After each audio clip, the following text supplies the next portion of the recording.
of equanimity. And this is a particular kind of equanimity that applies to living beings and is cultivated towards living beings.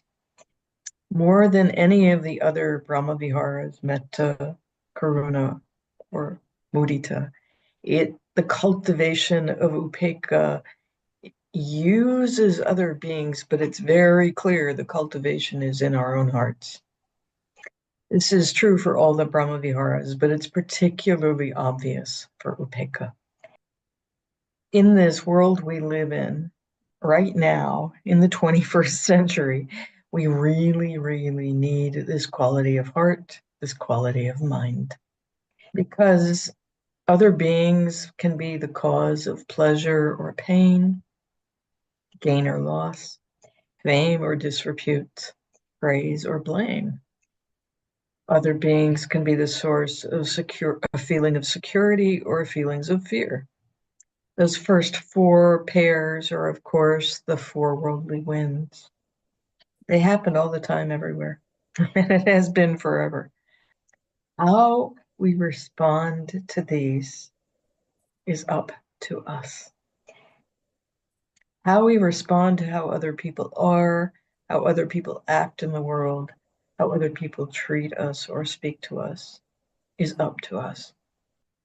And it's normal in the world to be reactive when faced with the negative side of these worldly winds. And we practice in order to cultivate more balance, more ease, more equanimity. When we are balanced towards other beings, we're not passive.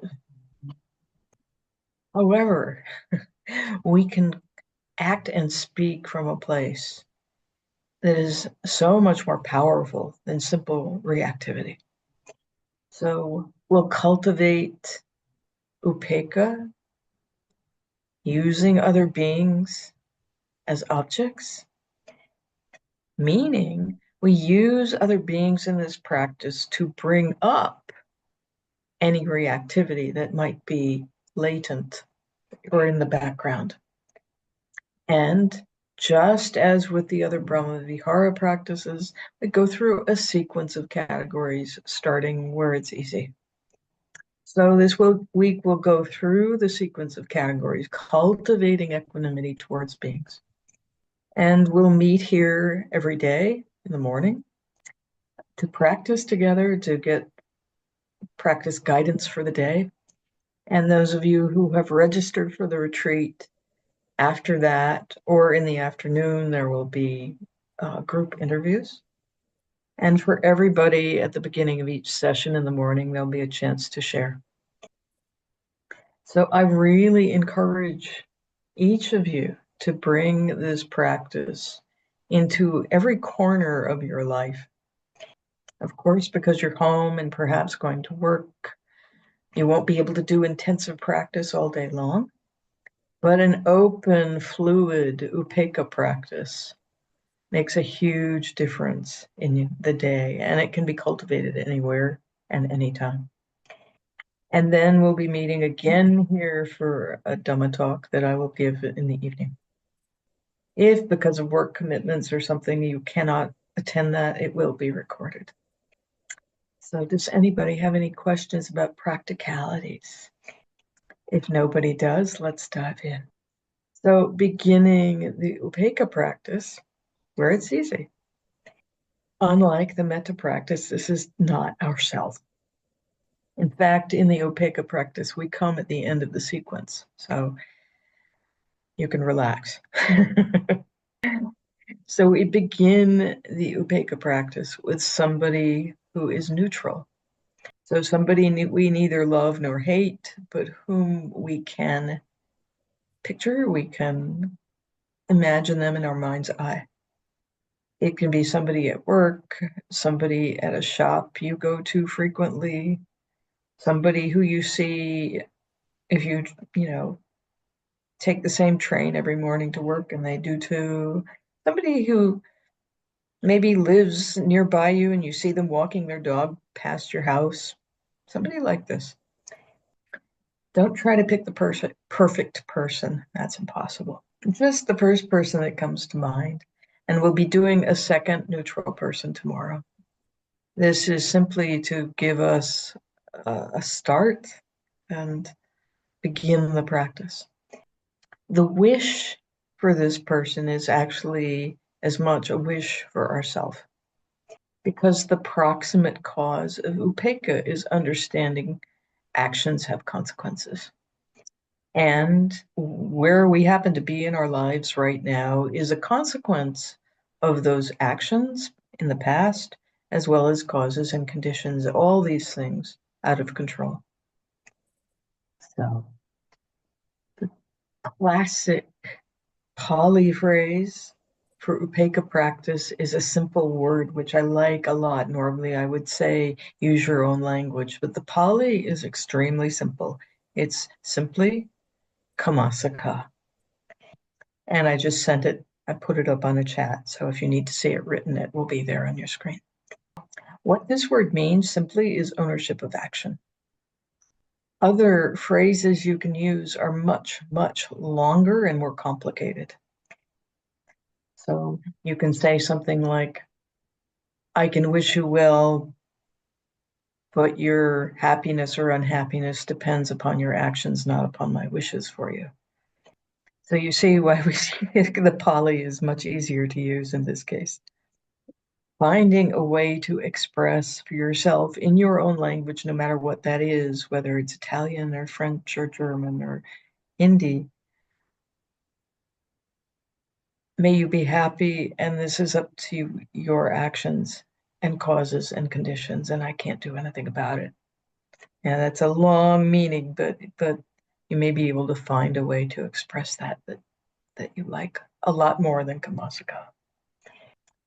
One thing that many of you are familiar with in the metta practice that is an inclination to upekkha is the single word anyway, or no matter what.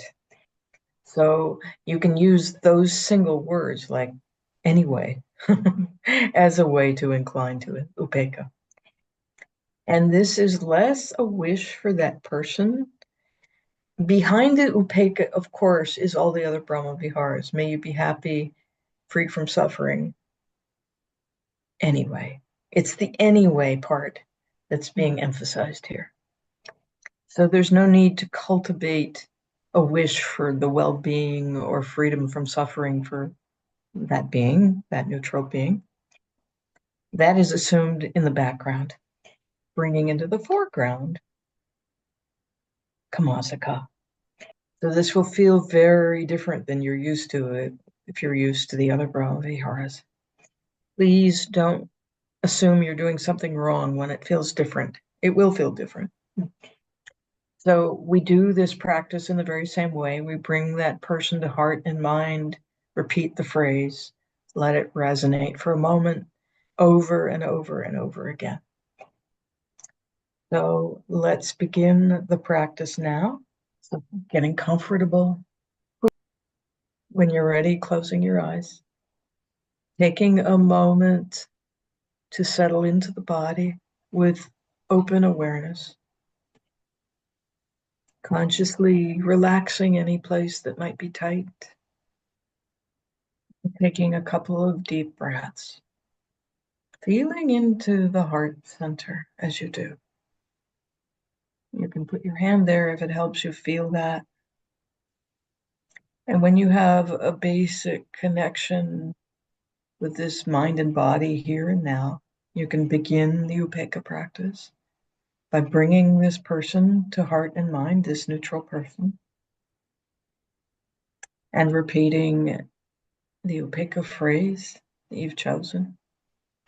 Kamasaka.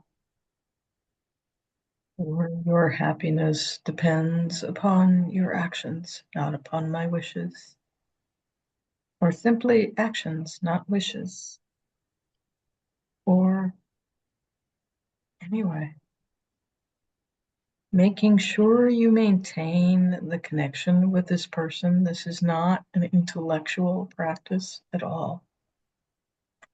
And coming back to this person and your phrase for them again and again and again. And whenever the mind wanders or zones out, simply beginning again. It's all you need to do. E ogni qualvolta la mente divaga o si allontana da quello che state praticando, semplicemente ricominciate da capo. Continuing in the silence, maintaining this connection and the repetition of your Upekkha wish for them, and beginning again as many times as you need to, very patiently, quietly, persistently.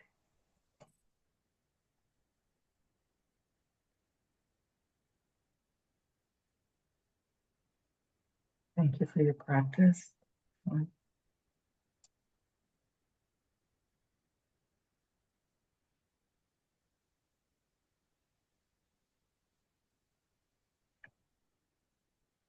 So between now and tomorrow morning, continuing in this way in formal sitting practice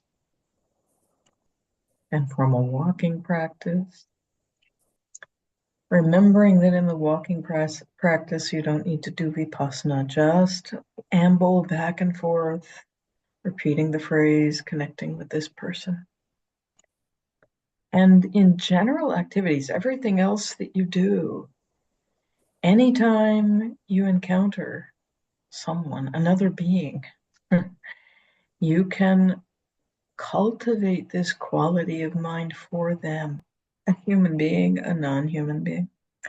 And this is where a very short, simple expression of Upekkha is very useful. So Kamasaka is very useful in this context. Particularly cultivating Upekkha when you notice in general activities there's some reactivity arising, whether it be elation because of some wonderful thing that's happening for somebody, or depression because some terrible news. Any kind of reactivity like that is not Upekkha. So it will tell you, oh, Upekkha needs to be cultivated for this person. And I want to say a few words. I'll have a lot more to say about it tomorrow night, but I want to say a few words about this quality of Upekkha to make it clear what you are cultivating. Upekkha is, in the context of the Brahma Viharas, is balanced attitude towards living beings without clinging on one side or aversion on the other. It's balance that rests in the middle of those two extremes. But it is connected. It is open-hearted. It's not, oh yeah, whatever. It's not like that. It's not a sense of disconnection or blocking out. So it's this understanding that all of us, each one of us, is in this present moment as we are because of actions, habits, conditioning. And no matter what we wish for ourselves or any other being, whether we're actually happy or not, or liberated or not, or balanced or not, depends on karma, causes, and conditions. So, of course, we wish each other well, we wish well for ourselves. But whether others or whether we are happy, it doesn't depend on those wishes. The challenge in the Brahma Vihara practice is to cultivate this open-heartedness when there's no control. Traditionally, one takes up the Upekkha practice after having done metta practice, karuna practice, mudita practice, to deep, deep levels of concentration. Obviously, we're not doing that here. We're jumping right in. So we don't have the basis in deep concentration and having cultivated those others to that kind of depth. So it's going to be a little harder. And because you're at home, it's going to be also a little harder. And on the other hand, it's very powerful because you are surrounded by beings at home and you're not in silence necessarily. Some of you may be, but most of you are probably not. You will notice by the end of the week a real difference in how you relate to everybody around you. I guarantee it. No matter where you are in the practice or where you are in life, this is a powerful and very wonderful mind state to cultivate. And I'm really delighted you're all here because this is what the world needs more of right now. In our families, in our communities, in our public life, equanimity is in short supply.